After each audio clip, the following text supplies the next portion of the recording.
Ang gagawin ko naman po ngayon ay magpapalit po ako ng alternator. So base po doon sa nagdaan kong video ay mayroon pa akong diniagnose noon na hinahanap ko pa lang yung problema. So ngayon po ay pinagpapatuloy ko po yung problema po nung nagdaang video na ayaw mamatay yung makina sa susian, at yung indicator light po ng battery ay naka light on, yung red color, at yung RPM meter ay hindi po gumagana. So ito na po yung video po na pinagpatuloy ko lang. So base po sa pagdadiagnose ko ay ang problema po dito ay alternator. So ito po yung naging dahilan.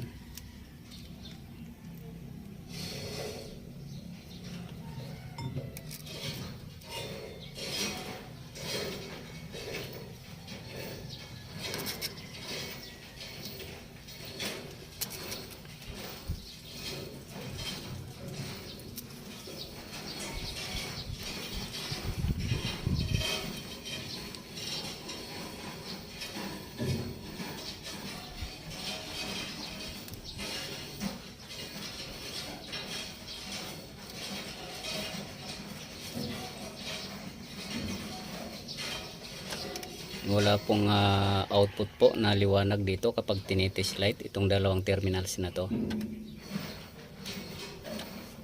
So itong terminals po na to ay same lang po nito, itong dalawa na to.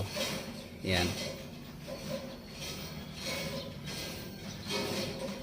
Dito po ay totaling walang lumalabas dito sa sakit na to. Yan, yung sakit po na to ay bali ito po itong dalawa na to. Yan. So inilipat ko po yung plastic socket dito para hindi ko na po tatapisan itong terminal na to, para wala po siyang sugat. So ito po siya. So mayroon po lumalabas dito na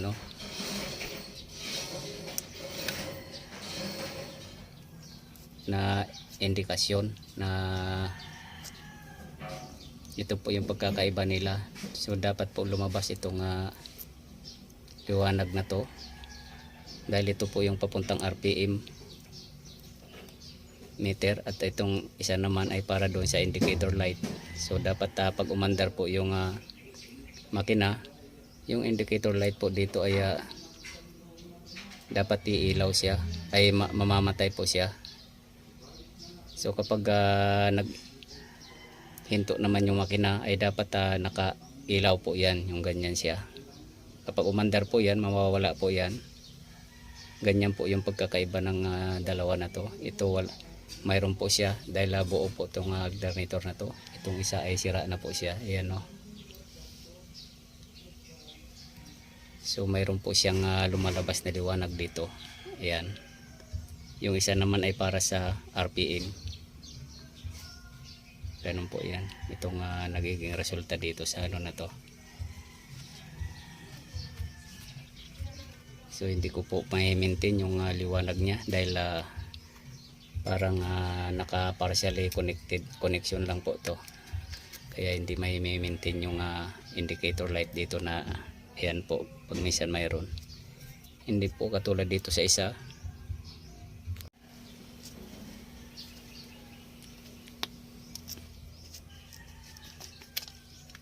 Hindi po katulad dito sa isa, kapag sinaksak ko po to ay totaling wala po talaga.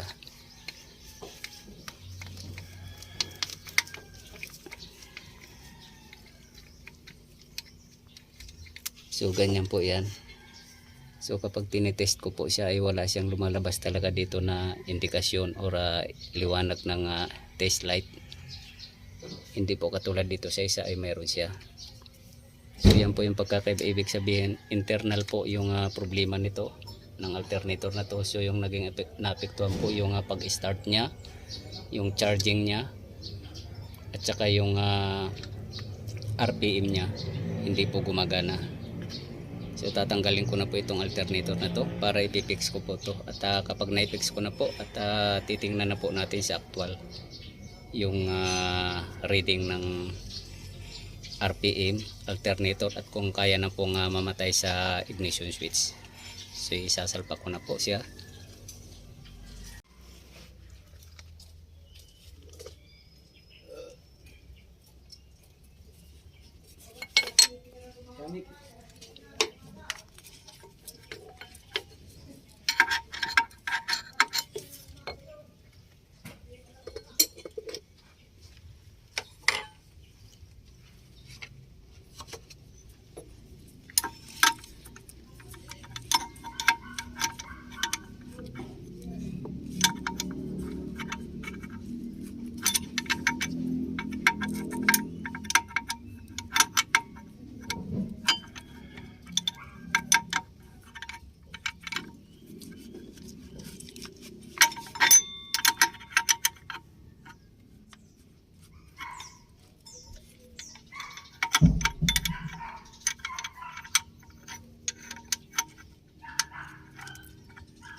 Okay.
So nailagay ko na po siya. So ititesting na po natin to doon sa taas kung may pagbabago na po ba. So siguraduhin lang po natin yung align po ng drive belt. Kailangan nasa tamang posisyon po. Kasi automatic po yan, putol po yan kapag hindi po na ano yan, maayos ang pagka-align.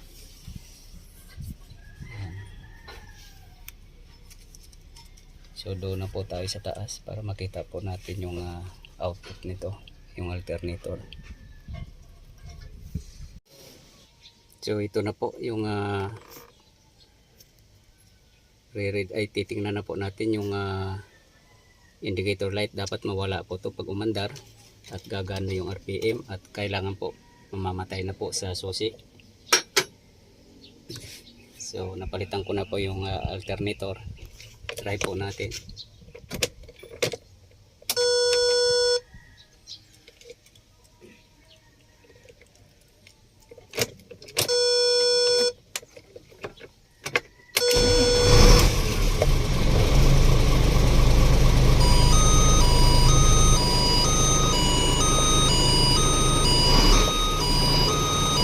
So ayan na po, nawala na po siya. At gumana na po siya. Patay naman po natin siya. Kaso kailangan po natin hintay na umangat yung hangin. kasi hindi po siya mamamatay.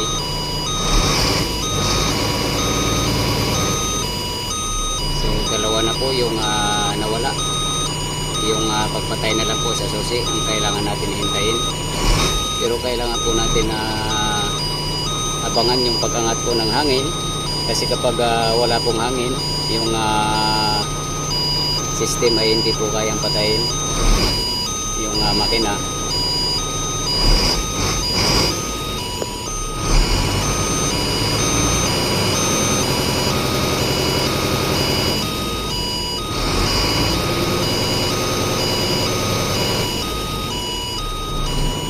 So ayan na po, nawala na po yung wangwang, ibig sabihin na pwede na po natin siyang patayin.